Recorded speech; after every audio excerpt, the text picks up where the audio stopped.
সকলোলৈকে পুনৰ নতুন এটা ভিডিঅ'লৈ স্বাগতম জনাইছোঁ। আজি আমি কথা পাতিম কুজি থেকেৰাৰ বিষয়ে। কুজি থেকেৰা সকলোৱে চিনি নাপাবও পাৰে চাগে, ঠাইভেদে আচলতে ইয়াৰ নামটো বেলেগ বেলেগো হ'ব পাৰে। এই ফলবিধ কেৱল নৰ্থ ইষ্টতহে পোৱা যায়, উত্তৰ পূৰ্বাঞ্চলত এই ফলবিধ পোৱা যায় আৰু বিশেষ ঔষধি গুণ থকাৰ বাবে মই ভিডিঅ'টো বনালোঁ। এই আমাৰ সোণাই পাৰি আছে আৰু আমাৰ মায়ে বুটলি আছে কুজি থেকেৰা। আমাৰ ঘৰতে আছে এজোপা। আমি প্ৰত্যেক বছৰে 50 পৰা 40 কেজিৰ ভিতৰত আমি পাওঁ এই ফলবিধ। আচলতে এইটো ফালি দিলে পকিলে ৰঙা হয়, খুব ধুনীয়া। ৰঙা নহয়, হালধীয়া টাইপ দেখিবলৈ, খুব ধুনীয়া হ'লে দেখিবলৈ। এই ভিতৰৰ গুটিটো বৰ ধুনীয়া, বৰ সোৱাদ খাবলৈ, মজা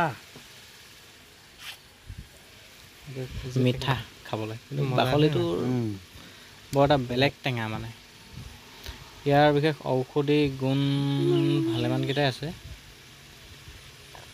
ঔষধি গুণ আছে আপোনাৰ চুগাৰৰ কাৰণে ভাল, প্ৰেছাৰ, ব্লাড প্ৰেছাৰ, তাৰপৰা আপোনাৰ মুদ গহ যি বুলি যে আমি কওঁ, দণ্ডিছ, সেইটো কাৰণে ভাল। এই ফালি আচলতে এনেকৈ ভিতৰৰ গুটিটো উলিয়াই, গুটিটো খাব পাৰি, গুটিটো উলিয়াই আপুনি শুকুৱাব লাগিব ৰ'দত। শুকুৱাই কিনে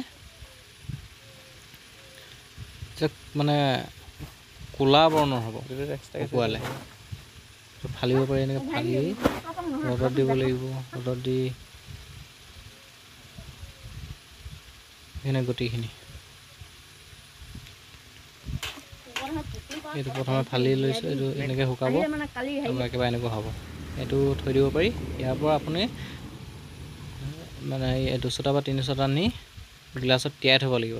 তিয়াই থৈ নিমখ আৰু চেনি আন্দাজত দি মানে ঘলি লৈ মানে আধা ঘণ্টা 1 ঘণ্টামান তিয়াব লাগে আৰু তাৰপৰা খাব পাৰে। বিৰাট ধুনীয়া, মানে চৰ্বতৰ নিচিনা।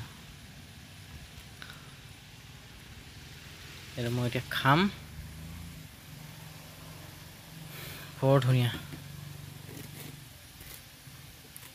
ইয়াৰ প্ৰতি কেজি 300 টকাৰ পৰা 350 ভিতৰত। শুকানটো বেলেগ, শুকানটো 800-900 পাই যায় বোলে কেজি।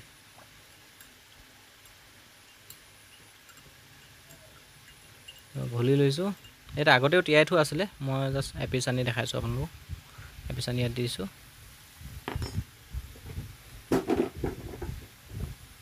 প্ৰেছাৰ যদি আপোনাৰ হাই থাকে, সেইটো নৰ্মেল কৰি দিব। সেইটো মই খাই আছোঁ, বহুত সোৱাদ খাবলৈ।